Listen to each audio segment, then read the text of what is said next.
don't always get to choose in this life, win and lose in this life, but I'ma prove in this life, we can move in this life. Olivier Saint-Pierre, bienvenue au podcast. Comment ça aujourd'hui? Ça va très bien, toi? Ça va super bien. Fait que Mathis nous a mis en contact. Tu veux-tu nous expliquer un peu où tu l'as rencontré, comment tu t'es venu à joindre au podcast finalement? Oui, donc j'ai rencontré Mathis. Dans le fond, il travaillait avec une agence de contenu vidéo en même temps de travailler avec FDB, le personnage qui a pris énormément d'ampleur au Québec. Puis finalement, il est venu travailler avec nous à l'interne pendant environ 5 à 6 mois. OK, nice. Puis on a développé beaucoup de choses. C'est un artiste dans l'ombre, donc il a amené des visions différentes. OK. Puis sur comment on peut se démarquer. Il y a beaucoup de personnes qui copient du contenu, mais que tout le monde a tendance à se suivre, faire la même chose. Donc 100%. J'ai une mentalité différente, puis Mathis aussi. Il est créatif, il a amené quelque chose de différent. Oui, exact. Okay. Donc on était en mesure d'essayer de sortir du lot. Puis il était aussi en mesure de nous connecter, donc je suis très content. Ouais, non, c'est un chic type, très nice. Puis, veux-tu prendre le temps de te présenter? Yes. Qu'est-ce que tu fais? Qu'est-ce que tu manges en hiver? Ton entreprise? Je m'appelle Olivier Saint-Pierre, j'ai 24 ans. J'ai une entreprise en finance. Dans le fond, on fait de la consultation puis de l'éducation, spécialisée dans les compagnies décentralisées, technologiques décentralisées, donc plus crypto-monnaie. J'ai toujours eu un intérêt envers l'économie, la sociopolitique, puis énormément la finance, mélangée avec un côté que j'ai toujours aimé aussi, les entreprises, veux pas. Donc, être en mesure de combiner les deux. En ce moment, il n'y a rien d'autre au monde que je ferais à part ce que je fais en ce moment-là. Tu peux dire que tu es sur ton X? Oui, 100%. Ah ouais? 100%. Même si des fois, c'est extrêmement difficile. Puis, en fait, c'est ce que je me dis. Dans les moments les plus difficiles que tout le monde, des fois, se dit qu'il aimerait tout lâcher. Puis je prends le temps de réfléchir. Je me dis, qu'est-ce que je ferais si j'arrêtais tout du jour au lendemain? Puis là, je regarde les options. Je suis comme absolument rien d'autre que ce que je fais en ce moment. Donc, get over it puis trouve une solution. Ça ressemble à quoi la sphère de la crypto en 2024? C'est très, très bien. Okay. En ce moment, il y a énormément d'adoption à l'échelle mondiale. Donc, on est dans un marché, il y a la bourse canadienne, il y a la bourse aux États-Unis, Wall Street, il y en a en Europe, en Asie. La crypto-monnaie, c'est un marché à l'échelle mondiale, donc ça va chercher la liquidité partout dans le monde. Okay. Donc, même s'il n'y a pas grand-chose qui se passe au Canada ni au Québec par rapport à cette sphère-là, je m'intéresse moins ici à ce qui se passe, plus aux États-Unis, plus en Europe, en Asie. Parce que c'est des plus gros marchés, j'imagine? C'est parce que ces personnes-là, ils ont des plus grandes liquidités, ils ont un plus grand contrôle, autant niveau sociopolitique qu'économique à l'échelle mondiale. Puis, c'est les personnes que, si tu regardes sur une longue période de temps, c'est les premières personnes à s'adapter aux nouvelles technologies, puis à s'adapter aussi souvent au nouveau marché financier. On regarde même l'autre, admettons, le plus nouveau après la crypto, marché financier, c'est admettons, la bourse. Oui, exact. Puis, on regarde aux États-Unis, on regarde, admettons, en Chine, en Asie, c'est les piliers de la technologie en ce moment, là. Donc, autant dans la Silicon Valley qu'en ce moment en Chine, les grosses entreprises technologiques. En Chine, il y a un gros développement, un gros boom par rapport à ça. Oui, exactement. Exactement. Cool. Ouais. J'aimerais qu'on parle, tu as touché un bon sujet, justement, l'avenir de la crypto. Comme je crois qu'il y a 2 ou 3 pays au monde, tu pourrais me corriger par rapport à ça, mais que leur monnaie s'est rendue une monnaie centrale, je pense que c'est la crypto, une type de crypto pour Bitcoin. Bitcoin, oui, exactement. C'est un moyen pour acheter des biens, justement, dans ces pays-là. C'est rendu légal. Fait que je me demande ton opinion là-dessus. Dans le futur, est-ce qu'on va avoir comme une crypto gouvernementale un peu? En ce moment, les gouvernements regardent énormément ça. Il y a 2 ans, il y avait environ 15% des pays qui avaient un intérêt. Aujourd'hui, on est autour de plus que 65%. C'est énorme, là. Oui, énormément. Mais par contre, personnellement, je ne sais pas si c'est la meilleure des choses. C'est un marché qui est décentralisé, mais des banques centrales, ça recentralise l'argent, puis ça peut avoir certains gouvernements ou pays peuvent avoir un plus gros contrôle sur la société, que ce soit justement de pouvoir bloquer à tout moment n'importe quelle transaction ou quoi que ce soit. Donc, c'est pas nécessairement ce que je pense qui peut être le meilleur dans le futur, mais par contre, il y a d'autres pays en ce moment comme le Saint-Salvador qui utilisent par contre le Bitcoin comme monnaie fiduciaire. Exact. Puis, mais ça, je verrais déjà plus le Bitcoin dans le futur. Je pense que ça serait meilleur pour la société en général, en fait, d'avoir le Bitcoin. Ben ça, c'est un bon sujet. Puis j'ai l'impression que les pays en développement, justement, comme Salvador, puis des pays de ce genre-là, d'avoir une monnaie, en tout cas au niveau économique, je pense que ça peut donner un edge, justement. T'sais, d'aller peut-être compétitionner avec des pays qui sont déjà développés. Fait que d'avoir un moins gros retard pour développer justement leur infrastructure puis leur système. Énormément. En ce moment, on a vu, je sais pas si t'as vu passer ça, mais en Argentine, il y avait pas loin de 120% d'inflation à un certain moment donné. Oh my God, OK. Ouais, c'était l'enfer. Le monde ne pouvait même plus acheter du fromage. Là, c'était beaucoup trop cher. Puis là, il y a un nouveau président qui est rentré en Argentine. Il va mettre de l'avant un petit peu plus cette mentalité-là. Puis on voit déjà que c'est en train de s'améliorer. Wow. Salvador, selon moi, dans quelques années, va devenir... il va peut-être le même pays qu'en ce moment, juste parce qu'il va avoir une grosse croissance économique, selon moi. Puis on voit déjà en ce moment que ça l'attire aussi des personnes. Ça l'attire des talents. Je pense qu'on en entend beaucoup parler ce temps-ci là, sur les réseaux sociaux sur, qu'est-ce qui se passe au Canada puis au Québec niveau impôts et tout. Puis oui. Moi, personnellement, j'entends beaucoup aussi d'entrepreneurs proches qui veulent peut-être partir. Mais en tant que pays, tu veux attirer des talents puis tu veux retain ces talents-là. Puis quand tu te développes rapidement au niveau financier puis niveau technologique, mais tu veux pas attirer un petit peu plus ce type de personnes-là. Là. Ben, c'est intéressant. Puis pour monsieur, madame, tout le monde, c'est quoi l'avantage d'utiliser de la crypto comme investissement puis de l'utiliser pour ses achats communs transactionnels? Ouais, mais dans le fond, on va parler, de la crypto quand même pendant le podcast. Là, fait que c'est important qu'on distingue, admettons, Bitcoin versus les autres cryptos. Exact. Donc, admettons, Bitcoin peut être vu comme de l'or, peut être vu comme de l'argent US canadien, versus les autres cryptos peuvent être davantage vus comme des compagnies. Donc, Bitcoin, même Larry Fink, le CEO de BlackRock, qui est le plus gros hedge fund au monde, mentionne comme quoi, Bitcoin, n'est pas nécessairement un investissement en soi, mais plus une manière de se protéger contre l'inflation. Fait que, tu places ton argent à quelque part qui est protégé de l'inflation. Exactement. Puis c'est pour ça que je pense que Bitcoin peut être une bonne solution pour beaucoup de pays. Puis on est en train de le voir énormément en ce moment. Puis je pense que ça va être... ça serait bon pour une société d'avoir Bitcoin comme monnaie, dans le fond. Là. OK. Pourquoi?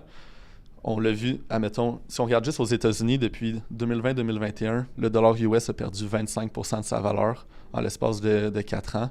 Puis ça l'affecte énormément la classe moyenne, puis les personnes un petit peu plus bas. Donc, fait que le pouvoir d'achat est moindre. Exactement. 25% comparativement à d'autres monnaies dans le monde? 25% par rapport à sa valeur. Je comprends. Fait que, mais c'est énorme quand même. Hein? Ouais. Puis tu sais, la Federal Reserve aux États-Unis, qui est la banque centrale des États-Unis, ils mentionnent comme quoi qu'ils veulent une inflation. Leur target à chaque année, c'est 2% comme inflation. Ouais. Donc, ils veulent... Si l'argent perd 2% de sa valeur à chaque année, mais ils sont vraiment contents. Donc, après, fait que tu dirais que c'est anormal? Le 25%, c'est beaucoup plus élevé que... Ouais, exactement. Puis en ce moment, c'est énorme. Là. On voit, dans le fond, la Federal Reserve imprimer énormément d'argent. C'est la même chose en Chine aussi, dans la banque centrale. Ils impriment énormément d'argent, donc ça crée beaucoup d'inflation. Puis après, ils réinjectent ça dans les produits financiers du pays pour relancer un petit peu cette économique-là qui est relancée par l'argent qu'ils impriment pour payer leurs intérêts. Donc, c'est ça qui se passe en ce moment. C'est plus que tu imprimes de billets, plus que tu peux racheter des bons du trésor. Exact. Les bons du trésor servent à, dans le fond, payer l'intérêt de leur dette aux États-Unis. Mais c'est qui achète le plus des bons du trésor? C'est le gouvernement lui-même. Fait que c'est vraiment... Ouais, c'est ce que j'appelle un Ponzi scheme, mais vraiment plus... Fait qu'effectivement, la valeur du dollar fait juste continuer à réduire. Ouais, exact. En imprimant. Tout ça, c'est tout des des données qui est disponible à la vue de tout le monde. Là, c'est sur les sites gouvernementaux et tout. C'est juste que moi, je vais tout le temps les creuser plus loin. Tu prends le temps d'aller... mais c'est que ça va jamais être mis de l'avant. Puis personne n'en parle vraiment. Donc, personne ne va faire ce type de recherche-là. Mais c'est le cas en ce moment. Donc, voir que Bitcoin, qui a un maximum de supply, donc je sais pas comment comme de l'or, c'est un bon exemple, c'est une bonne comparaison parce qu'il y a un Exactement. maximum supply d'or, fait qu'un maximum supply de Bitcoin. En même temps, l'or, tu peux toujours en trouver plus. Il y a tout le temps des mines des fois que tu trouves. Donc, c'est une ressource semi-limitée dans ce sens-là. Mais, c'est sûr que tu vas pas en trouver énormément, mais admettons, Bitcoin, il va jamais avoir plus que 21 millions de Bitcoin. Qui est capé.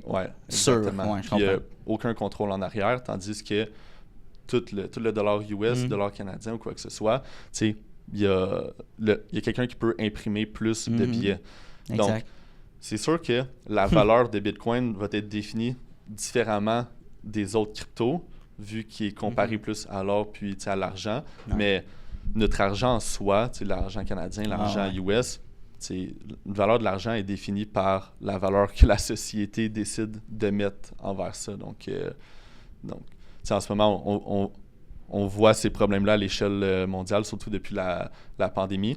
Puis, on voit les pays, en fait, aux États-Unis, on voit en Europe, on voit en Asie, qui développent énormément pour même créer des produits financiers reliés au Bitcoin, donc les ETF qui sont sortis, qui ont été le plus gros ETF de l'histoire de toutes les ETF, donc le plus grand succès.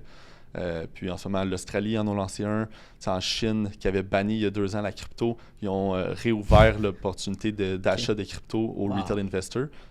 Quand tu bannis un marché financier, c'est une grosse décision. Donc, revenir sur ta décision seulement 2 ans plus tard, c'est pas pour rien, selon moi. Je connais pas les détails, mais je sais que ça s'est passé dans les nouvelles aux États-Unis, qu'il y a eu comme un gros crash avec un investisseur en crypto. J'imagine que tu sais qu'est-ce qui s'est passé. Tu veux-tu m'expliquer, en fait, la situation? Avec FTX, dans le fond. FTX, exact. Donc, il est arrivé l'une des plus grandes fraudes de l'histoire de la finance, puis qui est aussi une des plus grandes fraudes de l'histoire de la crypto. Puis, dans le fond, c'était une plateforme d'échange, donc tu peux acheter des actifs sur cette plateforme-là. Puis, dans le fond, il a envoyé le propriétaire qui est Sam Bankman-Fried, SBF, il envoyait des fonds à Alameda Research, qui était comme un type de hedge fund qui était owned par lui puis sa femme. Puis après, il over-leverageait les fonds des utilisateurs, puis ils sont partis... ils ont perdu des dizaines de milliards à des clients. Puis, Puis en plus, cette personne-là était énormément proche. FTX puis SBF était extrêmement proche avec le gouvernement aussi américain. Les parents de Sam Bankman-Fried, c'est des personnes qui travaillent au gouvernement sous l'administration Biden. Puis la femme de Sam Bankman-Fried, son père, c'était un des directeurs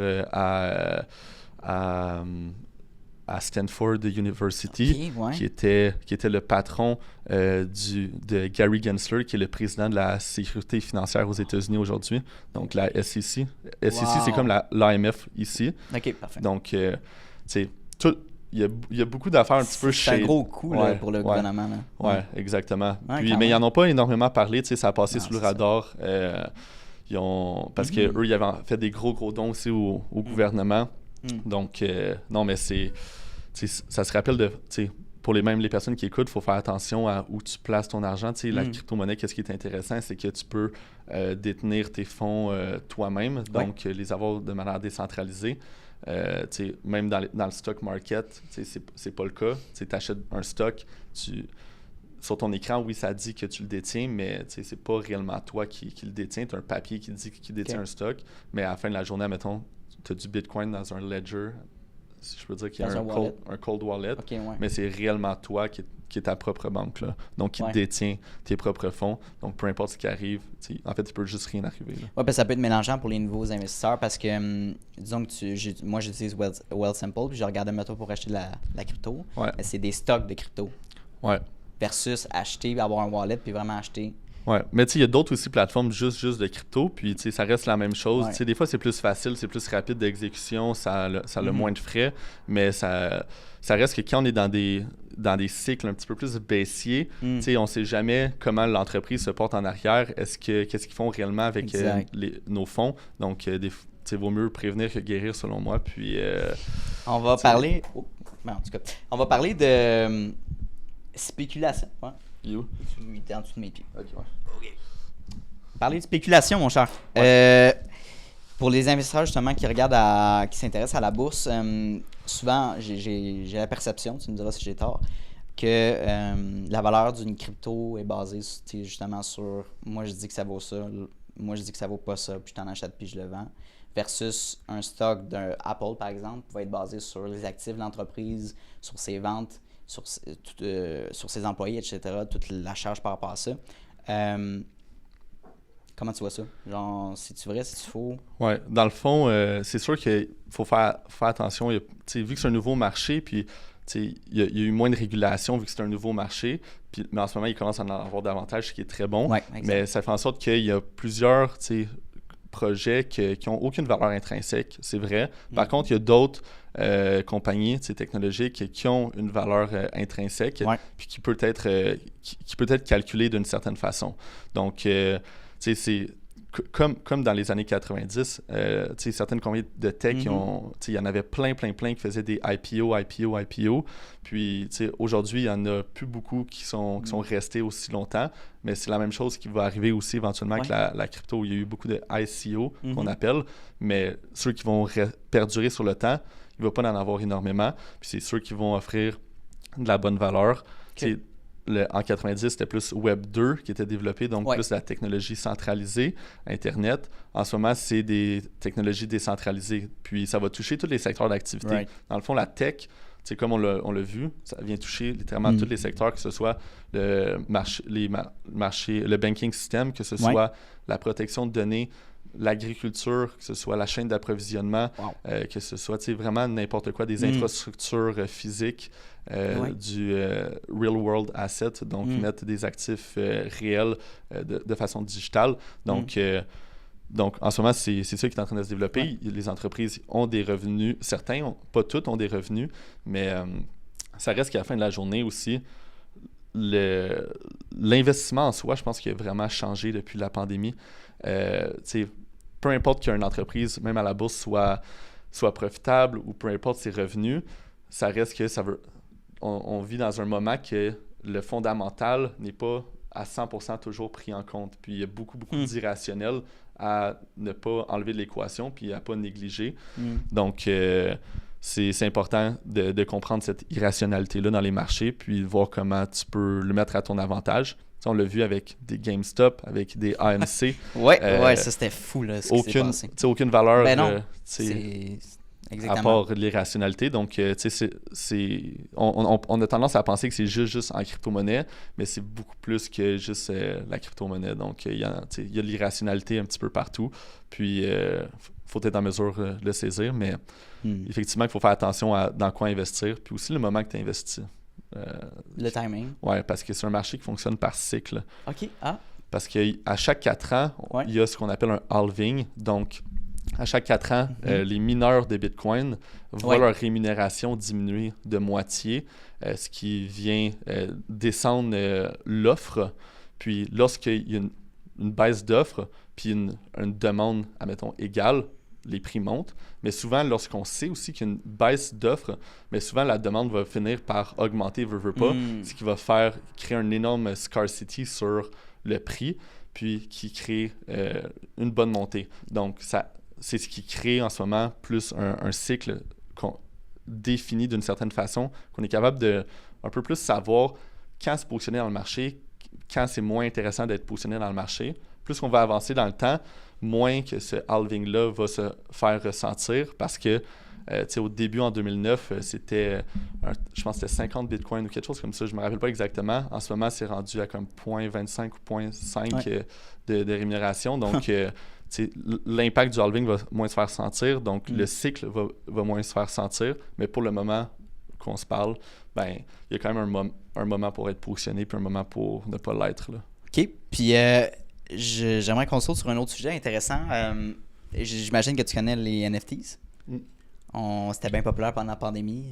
Tout le monde était sur leur ordinateur chez eux. Fait que c'est comme tout le monde investissait. Les Bored Apes, je veux dire, c'était des prix incroyables. Fait que genre, on en parle un petit peu moins. Il y a moins de crypto puis de NFTs experts de ce temps-ci. Fait que genre, comment tu vois ça, les NFTs, comment ça peut être applicable pour une entreprise, par exemple? C'est une excellente question. Moi, en fait, mon parcours a quasiment commencé par là, honnêtement. Okay, hey, c'est nice. J'en avais même pas parlé en plus avant. Fait que c'est drôle. Ça m'a popé, je disais, il faut parler de ça. Mais ça fait vraiment longtemps que je suis dans le marché, puis je voyais la vague justement de NFT, puis je suis quelqu'un qui tripe sur la tech aussi, veut pas. Fait que là, je comprenais la tech derrière les NFT, puis j'étais comme, OK, c'est vraiment intéressant. Par contre, la manière que c'était projeté dans la société, puis même dans le marché, ben c'était plus des pump and dump.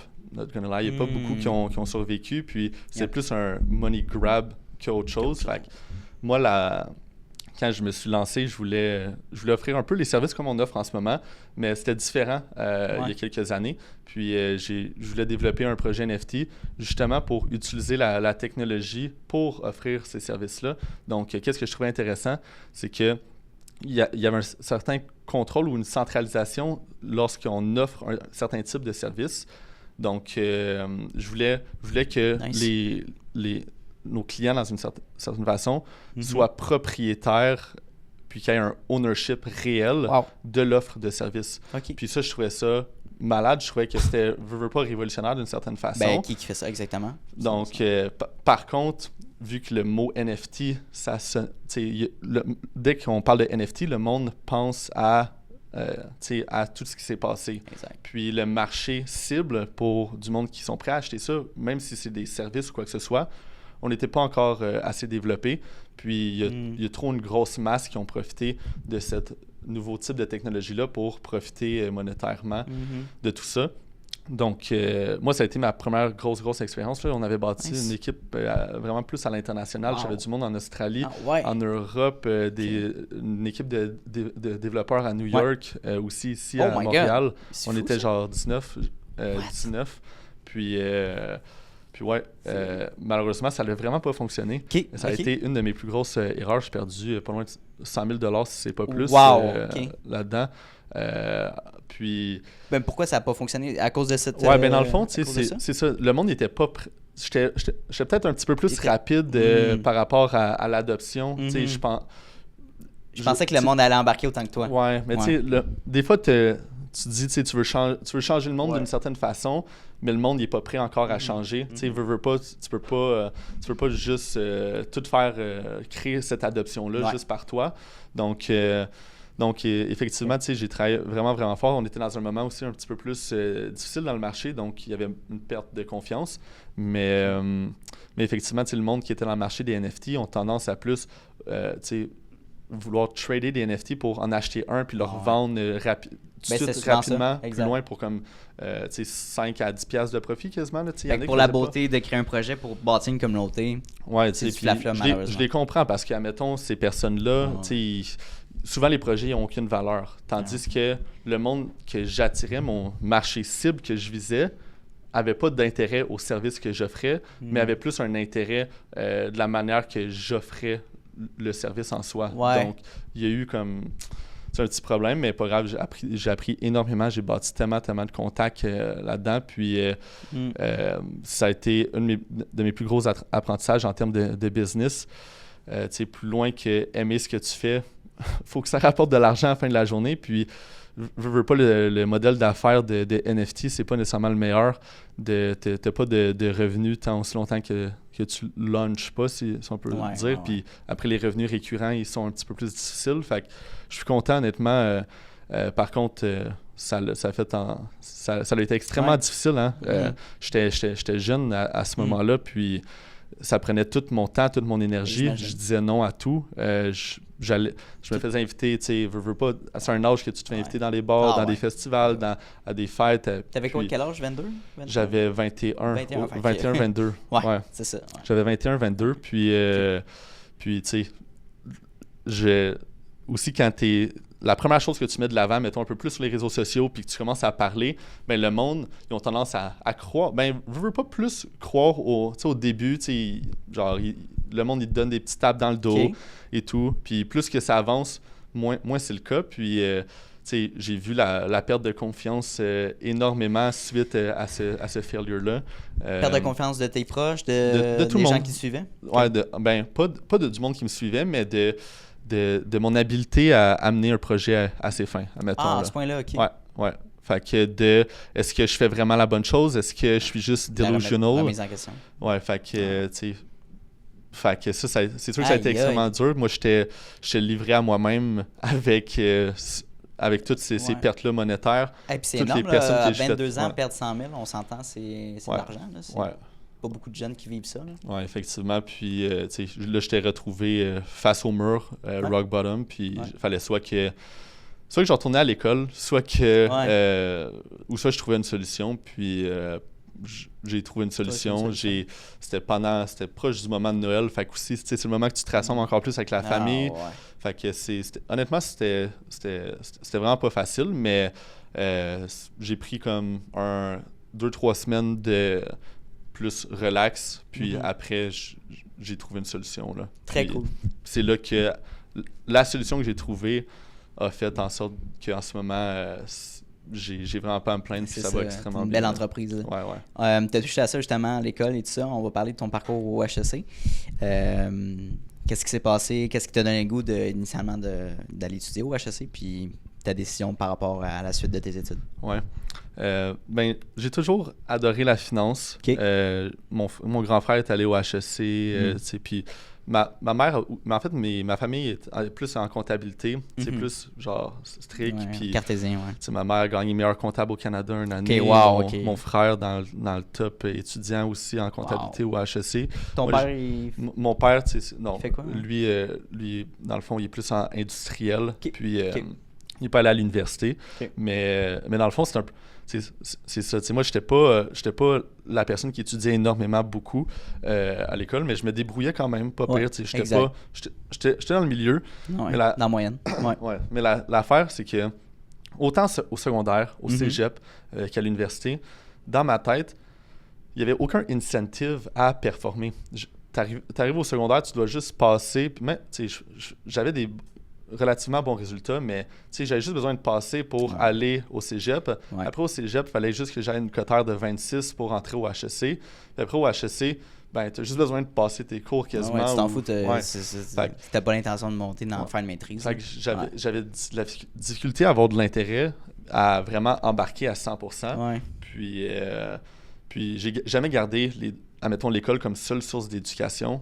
Puis j'ai toujours adoré aller à l'école. J'ai vraiment, puis encore là, je recommande à tout le monde. J'ai même certains employés qui me posaient des questions, genre est-ce que je devrais continuer ou genre juste aller 100% avec nous. Puis j'étais comme, honnêtement, prends ta propre décision. Moi, je suis pas là pour te dire quoi que ce soit, même si j'ai pris une certaine décision. Mais c'est ça, à ce moment-là, j'ouvrais mes horizons, je parlais à certaines personnes. Puis je parlais avec un propriétaire de hedge fund aux États-Unis qui gérait centaines de millions de dollars en crypto-monnaie dans son hedge fund. Puis quand je parlais et tout, je me suis rendu compte que il y avait pas nécessairement un gros background en finance. Moi, ce que je voulais faire, c'était mon bac en finance, puis je voulais faire mon CFA après. Puis je me suis dit, la meilleure façon d'évoluer en finance, c'est de faire mon CFA, puis d'évoluer à partir de ça. Puis moi, je parle, il me dit non, ben j'ai pas de CFA. J'ai aucune certification, mais ça doit être différent aux US peut-être? Non, en fait, c'est parce que CFA, c'est une certification financière à l'international. Ah, OK. Dans le fond, il y a certaines règles, il y a certaines lois qui font en sorte que quand tu détiens un hedge fund, quand tu es à un certain niveau, admettons, en tant qu'entrepreneur aussi, tu n'as pas nécessairement besoin de certification, mais admettons, il faut que la structure de l'entreprise soit d'une certaine façon, puis admettons, les employés ont la certification. Fait que je me suis dit, OK, mais pourquoi je travaille... Attends, en fait, je suis désolé, je partais trop vite, là, mais il y avait ça, en même temps que j'étudiais en finance au HEC, puis qu'on n'enseignait absolument rien de la crypto-monnaie. Puis je regardais ce qui se passait. Il touchait même pas à peine, le non, sujet. même pas. Puis je regardais ce qui se passait à l'échelle mondiale, j'étais comme « Oh my God, c'est un coup d'opportunité en ce moment. » Je sais qu'au Canada, on est souvent les derniers à s'adapter aux nouvelles réalités. Puis je me suis dit hey, « En ce moment, c'est quoi mon coup d'opportunité de rester au HEC pour finir mon bac, faire mon CFA, qui est pas mal l'examen de tout genre confondu, qui est le plus difficile à passer. Puis après ça, avoir 2 ans d'expérience dans une banque pour après avoir officiellement le titre. Okay. C'est trop long. Le monde ils vont déjà savoir. Le moment va être perdu. Ouais. Puis je suis quand même jeune, j'ai pas été en mesure de profiter autant des nouvelles technologies, technologies qui sont arrivées dans les années 90 et tout. Donc j'étais comme, hey, il va pas avoir des opportunités comme ça de nouveaux marchés financiers puis technologiques. Ça arrive pas à chaque décennie. Là. Ça arrive peut-être à chaque 100 ans peut-être. Là.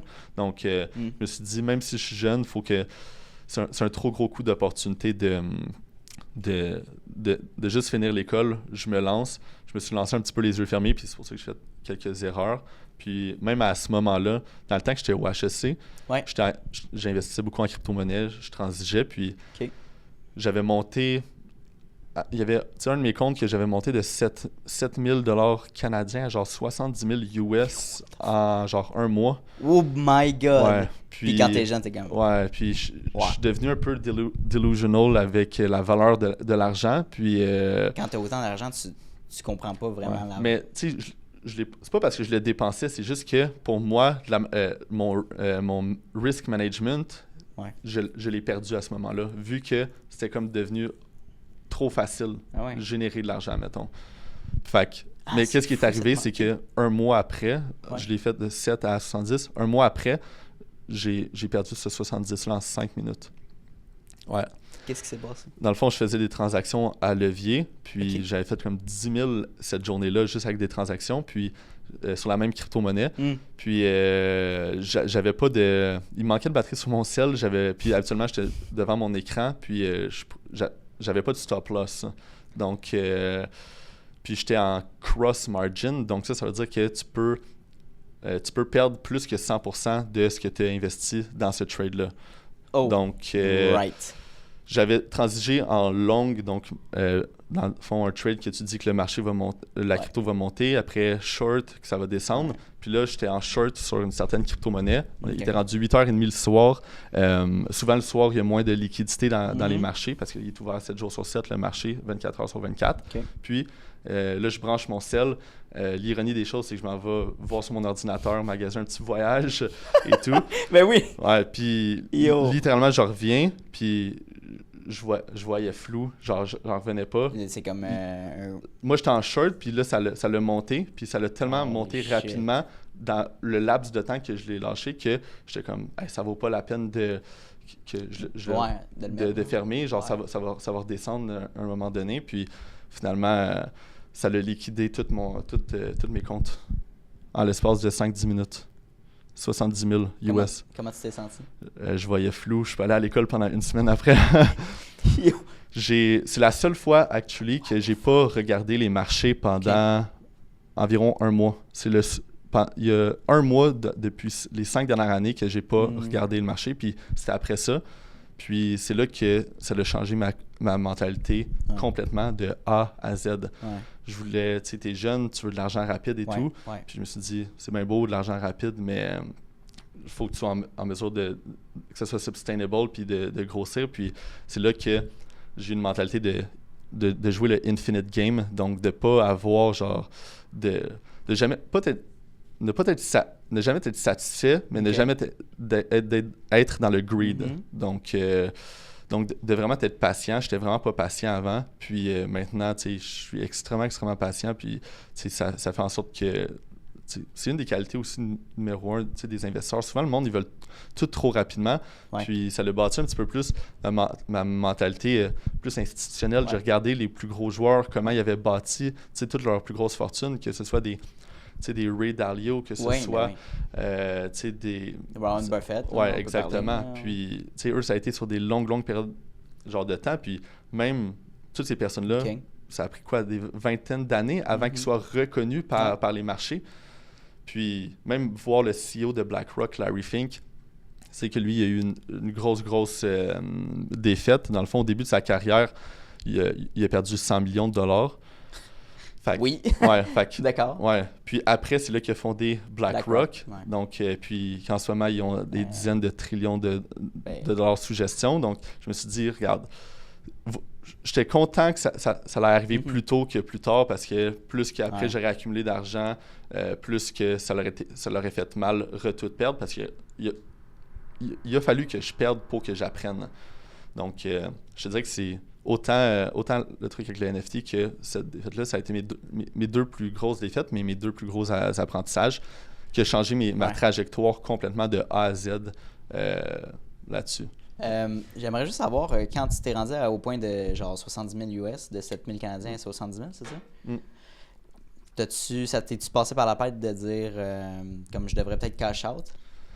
Mais en fait, je faisais des cash-out pas mal à chaque jour. C'est juste que je reprenais tout le temps des positions, puis j'avais une plus grande appétit au risque qui augmentait de plus en plus, puis un risk management qui diminuait de l'autre côté.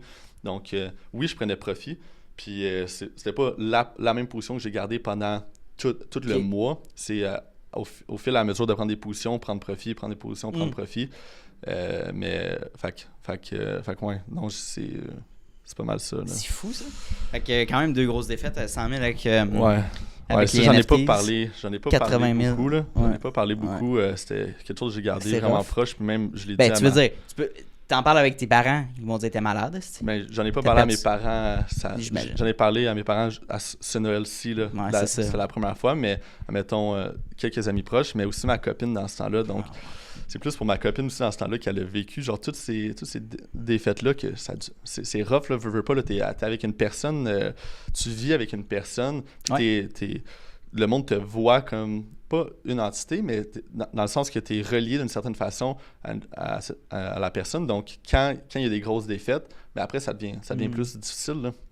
Ouais, puis je pense que les gens ont souvent la perception quand tu te lances en entreprise, soit ils vont t'encourager, soit ils vont s'en foutre. Là, on pourrait parler de ça justement, là, mais comme on voit un entrepreneur comme quelqu'un qui a du succès constant, fait qu'à chaque année, il va faire un chiffre d'affaires supplémentaire, il va jamais perdre de l'argent, il va jamais avoir des défaites. Un entrepreneur, c'est la définition du succès. T'as comme plus le droit à l'erreur, puis dès que tu fais une erreur, ben c'est pas fait pour lui. C'est pas un vrai entrepreneur, tu sais. Ouais, effectivement, il est pas fait pour ça, tu sais, il est pas bon ou quoi que ce soit, mais honnêtement, sur le moment, c'est sûr que c'est difficile de penser quand tu vis le moment de l'échec, c'est difficile de voir le positif sur le moment présent, mais à la fin de la journée, je le sais que c'est le moment qui a le plus d'apprentissage, mais tu sais, c'est pas facile pour des proches. Tu sais, moi, je trouve, genre, si c'était juste moi, je trouverais que ça serait quasiment plus facile. Puis, je trouve que c'est quasiment plus dur pour certains proches que pour moi-même de vivre ce que je vivais, tu comprends? Ouais, c'est ça. Parce que eux, ils peuvent rien faire, ils ont aucun contrôle, puis ils sont reliés avec moi d'une certaine façon, tandis que moi, j'ai un certain contrôle. 100%. Puis, tu sais, je peux décider. Donc non, c'est honnêtement, on parle souvent que c'est difficile d'être entrepreneur, mais c'est difficile aussi je trouve, pour les proches. Pour les gens autour de toi. Ouais. J'aimerais qu'on parle justement des gens autour de toi, ta famille, tes amis. Tu m'as mentionné tantôt que tu as arrêté ton bac au HEC à la fin. Ouais. Pourquoi arrêter à la fin? Tu sais, les gens ils vont souvent dire « Hey, t'aurais dû finir, genre donner un dernier coup de pied dans le cul, puis au moins t'as un diplôme. » genre. Mais je comprends, puis j'imagine c'est ça que tu vas peut-être me répondre. Là. Moi, en ce moment, je fais mon bac à l'UQAM en administration, puis j'ai de la misère à me motiver. Tu sais. Je le fais à temps partiel, puis je veux le faire comme accomplissement et tout ça, mais je sais que ça va pas me servir pour aller chercher un job. J'ai déjà mon entreprise. Ouais. Right? Fait que je te laisse répondre à ta question. Mais dans le sens que, perso, je savais que si je prenais la décision d'arrêter l'école, mais en fait, c'est parce que aussi j'ai tout le temps payé pour tout, tu sais, dans ma vie, fait que t'as toujours subvenir à tes besoins.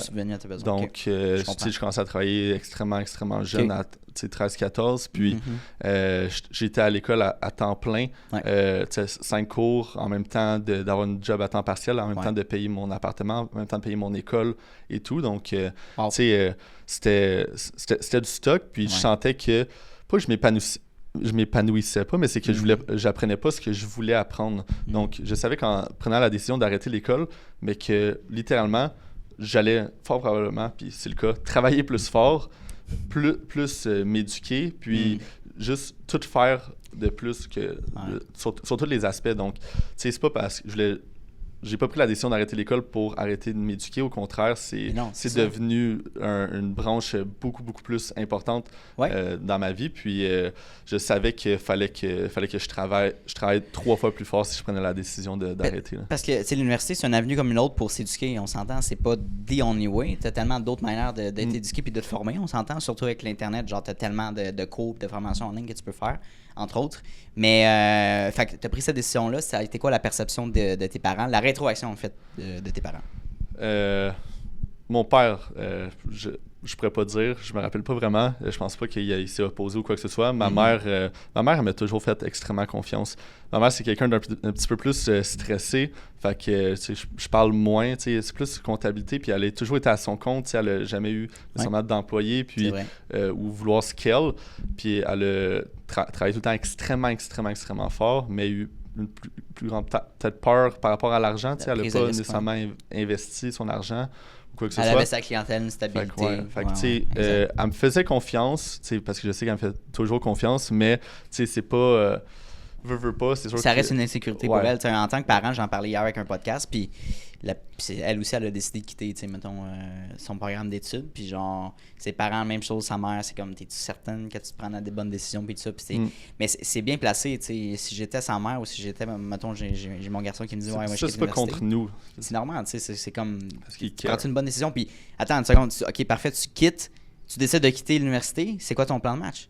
Tu vas pas t'asseoir sur ton steak puis ramasser des chèques de... Non, tu sais, fait qu'il faut que tu travailles, puis tu as dit, faut que tu mettes genre 3 fois la charge de travail qu'un étudiant va faire avec son bac. Fait que t'as pris cette décision-là éclairée, puis j'imagine que ça t'a amené des opportunités assez intenses. Ouais, effectivement. Mais tu sais, aussi à la fin de la journée, il y avait rien qui pouvait m'empêcher d'arrêter. C'est moi qui payais mon appartement, c'est moi qui payais mon école. Fait que souvent, les parents peut-être qui s'opposent sont plus eux qui subviennent à tout ça. 100%. Puis sûrement que j'aurais pas pris la même décision en fait si tout ça, si je m'avais fait donner le tout. J'aurais senti une redevance à... Gary Vee en parle souvent. Est-ce que tu le suis? Je le suivais plus avant. Il le disait aussi avant, mais... dans le sens que si tes parents payent pour ta vie, financent ta vie, ils ont un contrôle sur ta vie.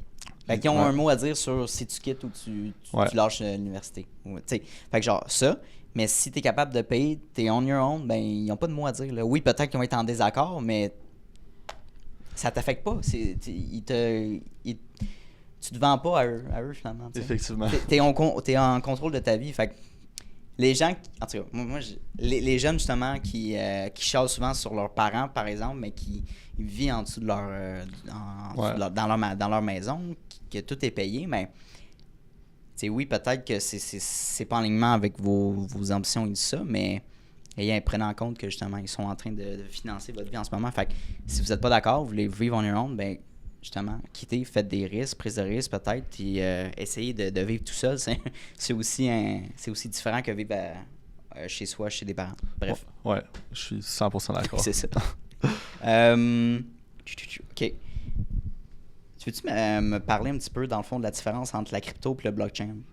Pour les gens qui écoutent le podcast. Dans le fond, une crypto-monnaie, c'est un actif en soi que tu peux investir. Ouais. Puis le blockchain, c'est l'actif. En fait, l'actif est sur le blockchain. Donc, c'est la manière de transiger. Les transactions passent au travers du blockchain. Donc, puis tout le monde a tendance à penser que parce qu'avant, la crypto-monnaie était utilisée pour des affaires un petit peu moins légales, malheureusement. Criminelles.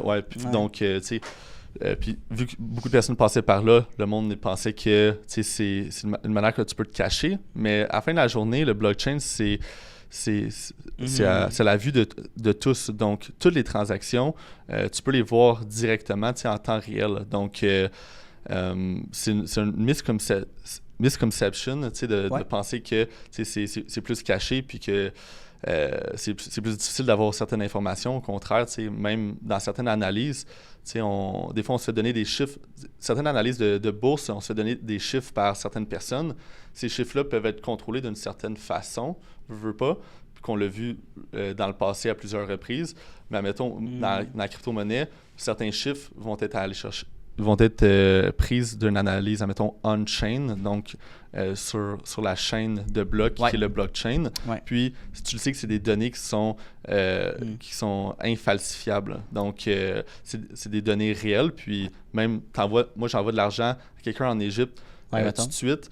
Je pourrais voir exactement au moment que ça l'arrive, puis à la vitesse que ça l'arrive. Okay. J'ai eu une expérience avec ma banque que j'ai voulu payer un contracteur justement en Égypte. Okay. Puis ça a pris des mois et des mois. Je parlais avec la banque en Égypte, la banque ici à Montréal, puis ils ont juste perdu de vue cet argent-là. No way. Des deux côtés, personne ne pouvait le voir. Puis moi, j'avais aucun contrôle. Ça a été extrêmement long. Ouais. Donc, le blockchain en soi permet, encore là, sur le système financier, de pouvoir aider autant la vitesse de transaction, mais aussi ce suivi-là de transaction. Est-ce qu'il est bien arrivé, puis il y a une preuve que l'argent est bien reçu? Ça fait un point, justement, quand tu fais des investissements dans des pays, justement, de ce côté-là de la planète, c'est un petit peu plus difficile parce qu'il faut que tu aies vraiment une personne ressource dans ces pays-là, justement, qui fait le relais de confiance. J'ai vu une capsule TikTok récemment, c'est un investisseur immobilier, il fait de la promotion immobilière. Il voulait acheter un terrain pour construire une maison en Afrique, si je me souviens bien. Puis il disait qu'on avait justement de contacter l'acheteur, c'était très compliqué, il fallait envoyer de l'argent immédiatement. Puis là, tout le processus s'était bien passé. Avec la banque, finalement, ça disait que c'était envoyé en Afrique, mais la banque en Afrique, on n'a jamais reçu le paiement. Puis le vendeur là-bas, finalement, il faisait plus le retour. Puis il a perdu, je pense, son investissement. T'sais. Fait que, juste parce que la personne, il n'y avait pas de personne ressource dans des investissements de genre-là. Fait que les gens qui te disent, mettons, moi je vais investir au Mexique, acheter un immobilier, par exemple, ben c'est sûr qu'il faut que tu ailles des gens là-bas, physiquement, en tout cas, pour ce genre d'investissement-là. Mais pour la crypto, la blockchain, c'est peut-être un petit peu plus sécuritaire. Oui, effectivement. Puis je parlais récemment avec Ray Jr. Courtemanche. Ben oui. OK, tu l'as rencontré où? On se connaissait. On s'est déjà parlé à quelques reprises, mais dans le fond, j'ai fait une conférence Investing Summit en mai. Nice. Puis cool. je parlais, puis on est allé à ses bureaux faire quelques petites promos. Puis il me parlait de la crypto avec l'immobilier, puis que l'un de ses premiers immeubles qu'il a vendu en crypto-monnaie, mais la personne lui a envoyé des faux bitcoins. Puis comment tu fais pour savoir? Ben justement, avec le blockchain, tu peux tout, genre c'est infalsifiable. Donc il m'a dit, ben tu sais, ça marche pas là, c'est pas la réalité là. Fait que ça l'aide dans une certaine façon. Puis après il a revendu sa première bâtisse avec du bitcoin, puis là ça était du vrai. Mais effectivement que tu sais c'est, admettons là, tu sais je sais pas si ça arrive moins en ce moment, mais tu sais du monde qui paye en argent comptant ou quoi que ce soit, tu sais ça peut être plus difficile, mais vraiment avec le blockchain, tu sais c'est infalsifiable. C'est impossible de créer un faux bitcoin. Ou il est facilement identifiable si jamais il est faux. Exactement. Okay. C'est ça. En fait, c'est facile de créer un faux bitcoin, mais le monde va le remarquer directement. Là. Exact. Puis il y a des security checks justement parce qu'investir en immobilier avec de la crypto, c'est maintenant possible. Je pense qu'au Québec, il y a justement une institution qui permet de faire cette transaction-là, de transférer ton argent comptant en crypto, par exemple. Ouais. Fait que c'est quand même très nice. Aux États-Unis, il y a beaucoup de développeurs immobiliers qui commencent à apprendre ça. Je pense que justement, Ray Jr., c'est un des premiers qui a commencé à accepter ça. Ça ferait du sens. Puis, il n'y en a pas énormément, mais non, je pense que ça va s'en venir tôt ou tard. Nice. Les gros joueurs de l'industrie, ils commencent à le voir. Autant les compagnies de tech commencent à développer énormément, les compagnies d'institutions financières, les gouvernements. Donc, on arrive là-dedans. Puis, ça fait seulement 15 ans que le marché il existe. C'est tellement jeune comme marché. Donc, il faut laisser du temps. On a tendance à juger trop rapidement ou si quelqu'un a vécu une mauvaise expérience, donc c'est classifié automatiquement comme quelque chose qui est pas bon. Mais la réalité des choses, c'est qu'en 90, avec l'arrivée d'Internet, il y a les mêmes problèmes, les mêmes fraudes, les mêmes... certains profiteurs qui profitaient de la méconnaissance des gens, ouais. des personnes. Fait que Ouais. moi, je trouve que c'est encore plus important l'éducation, puis permettre aux personnes de comprendre ce Ouais. marché-là, parce que ça va leur mettre dans une position de ne pas se faire avoir par des mauvais acteurs. Ouais. Puis moi, j'en parle là, littéralement à chaque semaine, puis honnêtement, c'est triste, mais beaucoup de Québécois qui se sont fait scam pour des dizaines, voire même des centaines en fait, pas de milliards, de milliers de dollars, parce qu'il y avait une méconnaissance, puis ils ont fait confiance aux mauvaises personnes. Ouais. Même, il y a quelqu'un, je pense que c'est la semaine dernière, qui s'est fait avoir pour 1,5 million. C'est énorme. Là, il y a du monde que c'était leur retraite. Frauder dans le sens de mal investir dans la De faire, dans le fond, des mauvais moves, genre... vu que les personnes n'étaient pas éduquées face aux réalités du marché, face à même certaines plateformes, des scammers, ils vont créer des fausses plateformes qui vont ressembler, ils vont faire à croire que ton argent, il monte. Fait que là, puis après, pour retirer ton argent, qu'est-ce qu'ils vont demander? Ils vont dire, faut que tu payes 25% de taxes pour retirer ton argent. Mais là, admettons, quelqu'un qui a mis 100 000, il est rendu à 800 000, paye 25% de 800 000 pour avoir le 800 000. Fait que là, le monde font comme, OK, ça vaut la peine. Ils payent. Puis après, ils disent, faut que tu repayes une autre affaire. Puis là, ils vont gruger le plus d'argent possible à la personne. Puis c'est des faux sites. Ils montrent comme quoi l'argent de l'utilisateur monte, tandis que c'est pas le cas. Puis le monde qui ont déposé de l'argent, ils vont... c'est pas dans des vrais comptes. Fait que, souvent, on chiale par rapport à la législation, par rapport à tout le problème du marché. Mais au final, il va être réglé avec les personnes qui vont comprendre ces réalités-là. C'est l'éducation qui va être poussée. C'est la législation qui va être poussée, certaines lois. Donc, même en ce moment, là, c'est extrêmement difficile. Même l'AMF, par rapport à la crypto-monnaie, c'est un peu gris. Ouais, c'est pas noir sur blanc tout le temps. Là. Fait que, en ce moment même, il y a une nouvelle loi aux États-Unis qui est sortie, comme quoi les entreprises peuvent réellement développer dans ce marché-là. Donc, avant, qu'est-ce qu'ils faisaient? C'est qu'ils disaient « développe dans le marché, puis si on a à te poursuivre dans 3 ans, on va te poursuivre. Okay. » Mais en ce moment, ils ont mis tout noir sur blanc. Donc, ça va... C'est une autre raison pourquoi ça va amener les talents aussi à développer dans un certain marché. Donc, plus qu'il y a une compréhension, plus qu'il y a une certaine structure, mieux on va évoluer dans le bon sens. Puis, c'est normal que ça a été comme ça dans le passé. On ne peut pas s'attendre à ce qu'un marché qui a été développé. Mais tu sais, comme tu disais tantôt, quand l'Internet est sorti, les gens ils disaient « c'est un fad ». Genre, ça va passer, puis c'est un fake. C'est un scam vraiment temporaire. J'avais un journal en 2000 qui disait ça. Tu vois? Ouais. Tu vois? Puis tu regardes même dans le passé, moi, je m'intéresse beaucoup à l'histoire, puis c'est comme, ils regardent les inventions, l'électricité, genre, même chose. Tu sais, c'est comme mais les gens les plus gagnants, c'est les gens qui s'éduquent puis qui s'intéressent early on. J'adore l'histoire. La blockchain, moi aussi, je suis passionné par l'histoire. Puis surtout en finance, c'est intimement relié, puis... Oui, c'est vrai. Ben oui, 100%. Honnêtement, tout part de Napoléon Bonaparte en 1500, lorsque le premier Rothschild il a financé... premier quoi, excuse-moi? Le premier Rothschild a financé la guerre de Napoléon Bonaparte. Puis, de fil en aiguille, ça a évolué. Tu regardes Ray Dalio, son thesis, c'est énormément sur aussi l'histoire. Wow. Mais comprendre ce qui s'est passé dans le passé... va te mettre dans une position pour mieux comprendre aujourd'hui. Puis des fois, on se fait donner certaines informations que certaines personnes profitent. Puis tu sais, moi, je regarde souvent... En fait, j'ai lu des livres qui sont pas nécessairement dans les bibliothèques, qui sont pas mis de l'avant, que personne parle vraiment, mais que là, tu comprends mieux la création du dollar US, du moment que ça a été depeg de l'or, parce qu'avant, un dollar US était relié intimement avec l'or. Donc, aussi, tu sais, qui est relié à qui finance qui, puis tout est interrelié, c'est fou, là. Moi, ça m'intéresse vraiment. Mais comment tu t'éduques? Genre, comment tu trouves ces livres-là, ces lectures-là? Comment tu cherches tes bonnes sources d'informations? C'est une excellente question. Je pense que ça arrive pas du jour au lendemain. Tu te mets dans une position, puis aussi avec l'expérience, tu es capable de voir, OK, est-ce que tu as bien interprété une certaine donnée, puis par d'autres moments, non.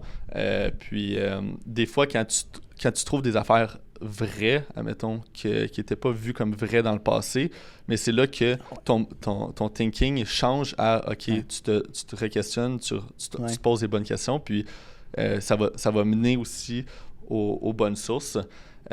Souvent, tu sais, certains gros financiers en fin de carrière ou certaines personnes, tu sais, c'est des livres qui sont très, très connus, tu sais, la hiérarchie mondiale, tu sais, c'est juste que c'est pas mis de l'avant, tu sais, dans notre société, là. Ouais. Tu sais, mettons, je te parle de Jekyll Island.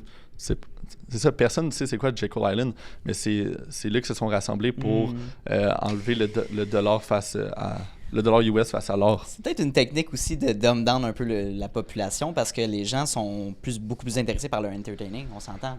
Mais 100%. Right? Mais tu sais, le World Economic... Tu connais le World Economic Forum? Mais tu sais, World Economic Forum, tu sais, sont intimement liés aux plus grands financiers du monde. Tu sais, c'est Klaus Schwab qui était là. Il est parti il y a 2 mois environ.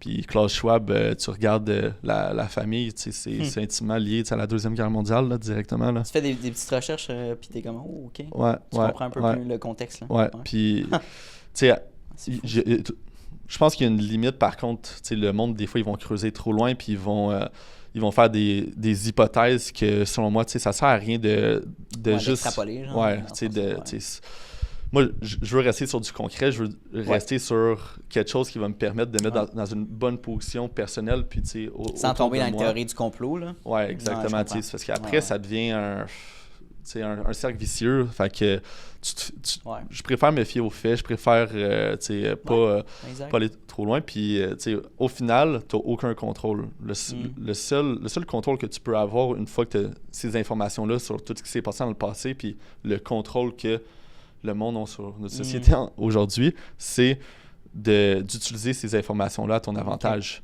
Puis d'essayer de bâtir une certaine richesse pour ne pas être renfermé puis ne pas être contrôlé d'une certaine façon. Fait que, tu sais, c'est... Moi, je connais beaucoup de personnes qui ont développé aussi dans cette alternative-là, puis il y a du monde qui sont juste chocs, là, puis même moi, là, j'avais des frissons, là, des fois, quand je lisais des affaires, puis à la fin de la journée, tu sais, ça sert à rien de juste penser à ça, puis tu peux rien faire à part utiliser ces informations-là pour ton avantage, puis trouver une façon de grandir dans ce monde-là, là. Ouais, non, c'est clair. Moi, c'est des sujets qui m'intéressent, mais puis j'aime ça en apprendre, justement. On en parlait tantôt, d'apprendre un petit peu de divers sujets et tout ça. Puis la crypto, ça a toujours été un domaine qui m'a intéressé, mais que j'ai pas pris devant pour aller vraiment savoir qu'est-ce qui se passe dans cette sphère-là. Puis mais c'est important de s'instruire parce que ça va faire partie de nos vies. 100%. C'est le même principe que comprendre ses finances personnelles. T'sais, comment on utilise une carte de crédit. L'importance, c'est quoi là, une bonne dette versus une mauvaise dette? C'est pas appris dans notre système d'éducation, puis c'est poche, puis les gens, soit ils s'intéressent pas, ou c'est pas mis de l'avant par les parents et tout ça. Fait que, c'est... Tout part de l'éducation, là, honnêtement, là. Ben, ça part de l'éducation, puis il faut que tu aies un intérêt pour ça. Fait que, en tout cas, les finances personnelles, c'est... Puis tu sais, plus qu'on va avancer dans le temps, moins... plus que ça va se dégrader, parce que... Ouais, c'est ça. Il y a beaucoup de choses qui étaient là dans le passé, puis plus qu'on évolue, puis ils étaient moins mis de l'avant, mais plus que de famille en famille, ça se perd avec le temps. Plein de choses que le monde faisait il y a 100 ans, mais que le monde ne font plus en ce moment. On pourrait dire l'argument, l'accès à l'information aujourd'hui est beaucoup plus facile, puis les gens ils disent avec l'Internet, les gens vont s'éduquer par eux-mêmes. Mais c'est un couteau à double tranchant, moi je trouve. C'est fou, hein? Plus que tu te fais pitcher de l'information, plus que tu es désinformé. Oh, wow, j'aime ça. Je trouve que, tu sais, à la fin de la journée, tu sais, c'est le cas. Puis, tu sais, le monde, là, le attention span, là, c'est moins qu'un poisson rouge, hein? C'est 3 secondes. C'est l'enfer. Fait que, tu sais, c'est parfait. Puis, effectivement, fait que on est dans un monde qu'on s'est pitché plein de données, puis qu'on a accès à littéralement tout. Quand je te parle, tu sais, autant la dette des États-Unis, autant de combien ils impriment de billets, on peut le voir, tu sais, c'est accès à tout le monde, mais on se fait tellement pitcher des informations tout le temps, que le monde, ils sont désinformés à la fin de la journée. Là. Ben oui, puis tu sais, d'analyser ce qui se passe aux États-Unis, c'est intelligent. Tu peux dire, ouais, mais on est au Canada, ouais, mais on est directement impliqué le marché financier. Ce qui se passe en politique, L'économie. là, je veux pas qu'on développe énormément là-dessus, mais je trouve que c'est extrêmement important. Puis même, moi, je regarde beaucoup aussi la Chine, puis plus que je m'intéresse à ça, plus que je me rends compte que c'est important de s'intéresser à ça, même si je suis au Canada, parce que au final, tout est intimement lié, puis aussi même pour la crypto en soi, le monde pense que je suis juste crypto, puis je vais juste analyser des projets crypto. Ouais. Non, pour être profitable, pour être bon, il faut que tu comprennes tout ce qui se passe au niveau socio-politique dans le monde, macroéconomique à l'échelle mondiale. Il faut que tu comprennes le marché de l'immobilier, le stock market, le dollar, tous les dollars, parce que tout est intimement lié, puis va avoir un impact direct avec les marchés. Fait que, c'est sûr. mais autant en tant que personne, je pense que c'est important. Si on ne se lève pas en tant que société par moment, comme quand il y a eu les trucks, je pense que en Ontario, les convois de moi j'étais pas là, mais puis je suis pas quelqu'un qui met ça énormément de l'avant, mais à la fin de la journée, faut quand même, la société, faut pas qu'on oublie qu'on a un certain poids sur ce qui se passe en haut, puis si on n'est pas intéressé en tant que société à comprendre ce qui se passe, mais on peut moins réagir puis moins avoir un poids sur les affaires futures qui peuvent on a arriver. tendance à se faire plus contrôler, puis fait que c'est comme...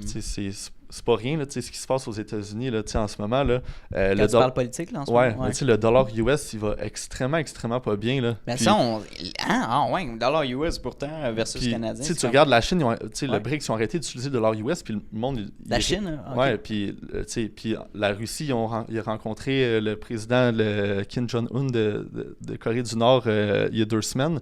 Il a passé 3 jours là-bas. En Russie? Puis ils ont fait une certaine alliance. Ils n'ont jamais été en alliance, mais dans les guerres, l'ennemi de ton ennemi est ton ami. Puis c'est exactement, c'est la preuve. Tu regardes, la Chine est en train d'envahir Taïwan. Je vais te poser une question. Comment tu vois l'Empire américain? La future de l'Empire américain? En ce moment, je pense qu'il faut qu'il y ait quelqu'un qui soit élu pour que ça aille bien pour au moins les 4 prochaines années. Je pense qu'en ce moment, on voit déjà les répercussions. Que certains pays n'utilisent plus le dollar US veut pas créer une guerre. C'est certain. C'est certain. Toutes les anciennes guerres ont été créées par rapport à ça. Toutes les pertes, il y a eu certains moments là, que c'était au UK, en England, qu'il y a eu, c'était la monnaie genre à l'échelle mondiale. Ça, le Brexit, là, par rapport à ça? Non? Ray Dalio, il parle beaucoup de lui aussi, comment il voit la perspective financière. C'est que il y a eu tout le temps les plus grandes puissances mondiales, puis les puissances mondiales, ils ont fini par retomber. Puis ça a fini par retomber souvent lorsque il y a trop une inflation du dollar, puis le dollar est moins bien contrôlé. Puis c'est souvent... Oh shit. Quand il y a un gap entre une certaine puissance et un autre, ça vient toujours avec une guerre. Fait en ce moment, que le dollar US ne soit plus utilisé pour les transactions internationales... Ça peut faire peur? En fait, ça fait extrêmement peur. Puis c'est juste que c'est très, très peu parlé. Puis, en termes de politique, il faut que tu aies des bonnes relations. En fait, dans la vie de tous les jours, il faut que tu entretiennes des bonnes relations. En business, tu entretiens des bonnes relations pour... Tu sais jamais ce qui peut se passer, mais autant en politique, à l'échelle mondiale, il faut que les présidents...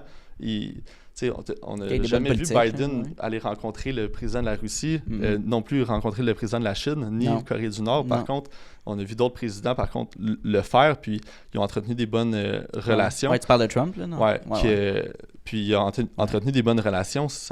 Il n'y a pas eu de guerres qui ont été causées. Par contre, en ce moment, j'ai juste peur que l'économie aille tellement pas bien, surtout avec le dollar, puis que le monde arrête d'utiliser le dollar assez rapidement, puis que ça peut créer quelque chose qui est juste pas cool. Puis là, aux États-Unis, ils ont remis la loi sur chaque homme de 18 ans et plus doivent absolument s'enrôler à l'armée si oh quoi shit! Que ce soit. No way! Ils ont passé ça... récemment. Fait que c'est quoi? Attends, c'est que genre, s'il y a une guerre, ouais. tous les hommes de 18 ans qui sont pas mariés, j'imagine, ou qui... Même mariés. Même mariés, enfants, en tout cas, il y a des détails. Je veux pas me tromper, là, mais... Ils sont obligés, sont demandés à aller... Puis tu regardes le budget de l'armée américaine dans la dernière année, puis il a quand même monté drastiquement aussi. Même avec Biden, tu penses, tu sais que Biden qui est libéral dans ce sens-là? En ce moment, je pense... on l'a vu dans le débat là, récemment. C'est pas... Il n'y a pas l'état de pouvoir diriger ce pays-là. Là. Mais effectivement, que si je pense que si Biden est réélu, on risque de tomber dans une guerre dans les 4 prochaines années. Ouais. C'est fou, ça. Ouais, malheureusement. Là, puis c'est vraiment pas quelque chose que j'aime. Puis c'est pour ça que mais l'affaire, ce qui arrive, c'est que les États-Unis rentrent en guerre. Les alliés, là, ils vont rentrer en guerre. Exactement. Nous, on est Canadiens. Le Trudeau, il va suivre. Là. Oublie ça. Là. Ouais. Oublie ça, s'il ne suit pas, on est contre les États-Unis. Effectivement. Puis même pour le Canada, là, en ce moment, là, c'est l'enfer là, aussi. Là.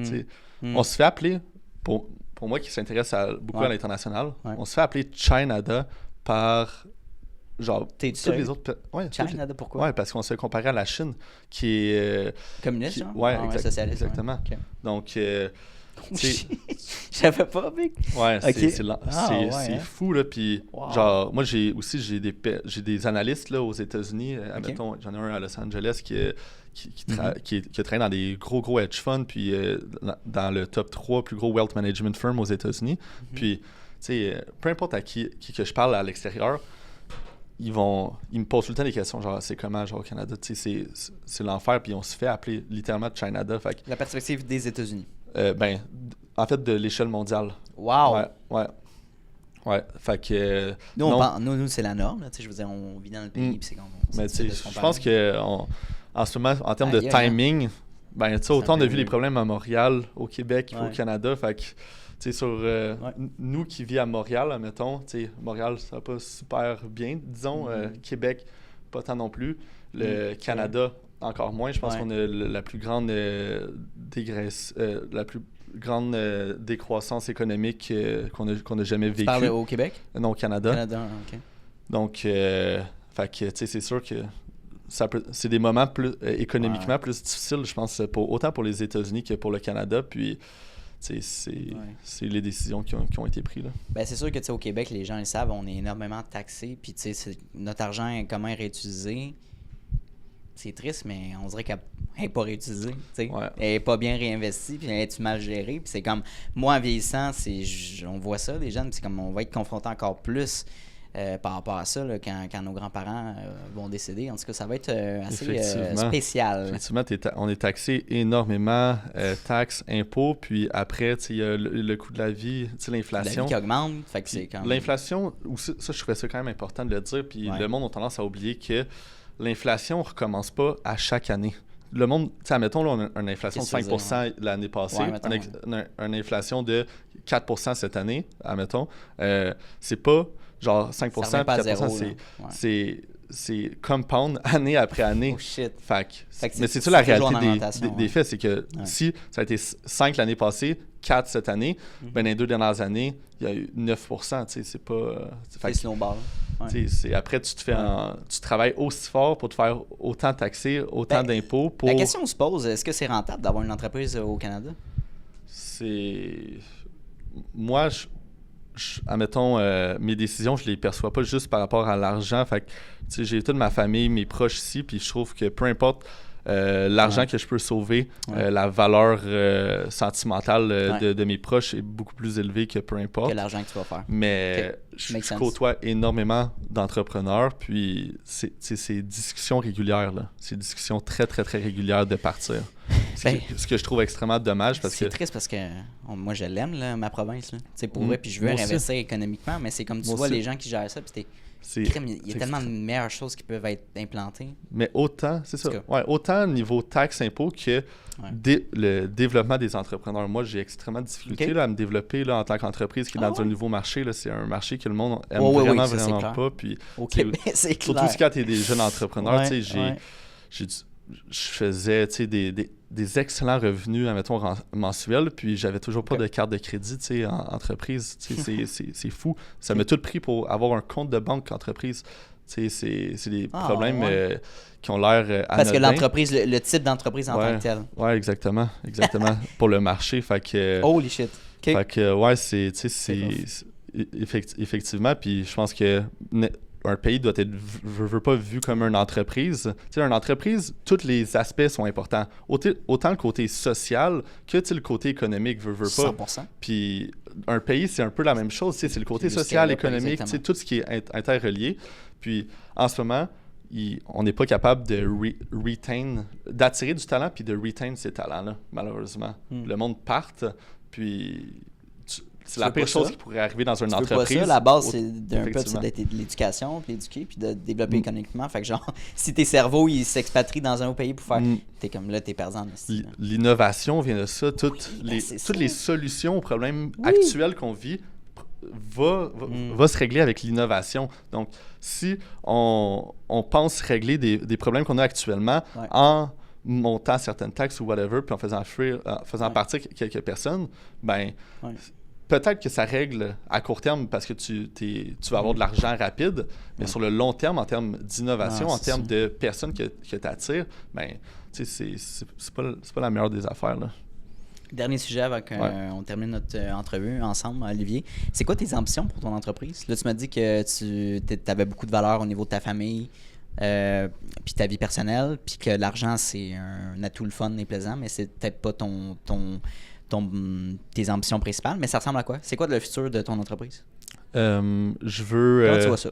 Ouais, je veux créer un vent de fraîcheur, je pense, au niveau financier. C'est un marché que tout le monde le suit à la lettre, puis ils ont tendance à rester dans le même chemin. Je pense que comme on parlait d'innovation, je pense que c'est un marché qui manque de créativité, qui manque d'innovation. Donc, c'est un petit peu ça que je veux amener. On est en train de commencer à développer une tech. Je peux pas t'en dire plus, mais qui va utiliser l'intelligence artificielle, le machine learning. Nice. Réellement, on voit, des techs sortir, c'est plus automation qu'autre chose, mais ils utilisent le mot AI pour leur marketing. Mais on veut vraiment bâtir quelque chose de solide par rapport à ça. Puis aussi développer en tant que hedge fund par après. Donc, la personne, au début, quand j'ai décidé d'arrêter l'école, c'est que je voulais me partir un hedge fund. Puis les 6 premiers mois, c'est ça que j'ai fait. J'étais vraiment, vraiment pas rendu là, mais ça a toujours été comme un certain goal.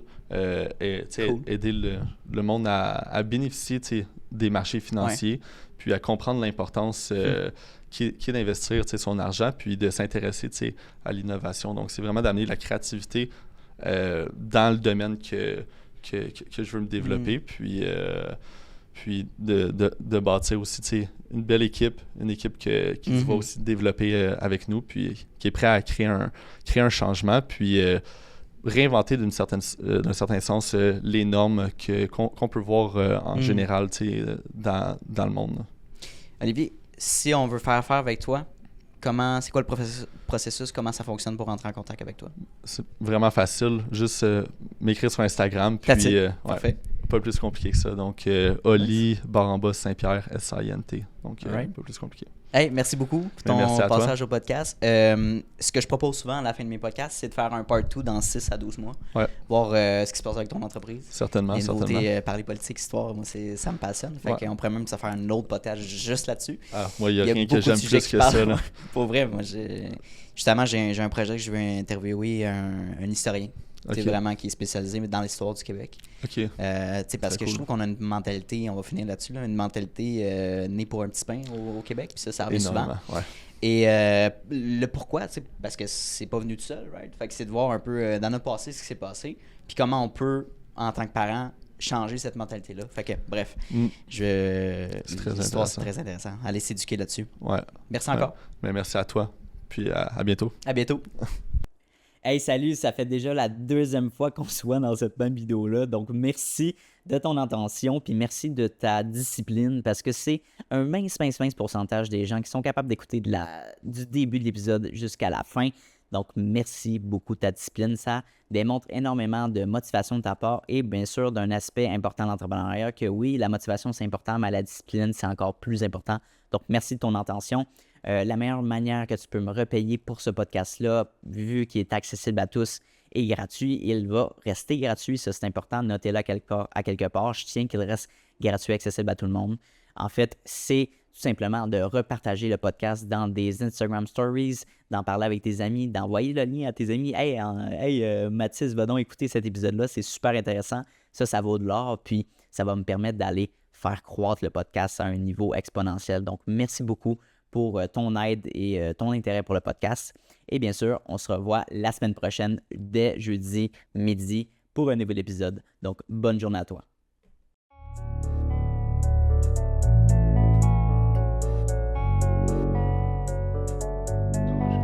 You don't always get to choose in this life, win and lose in this life. But I'ma prove in this life, we can move in this life.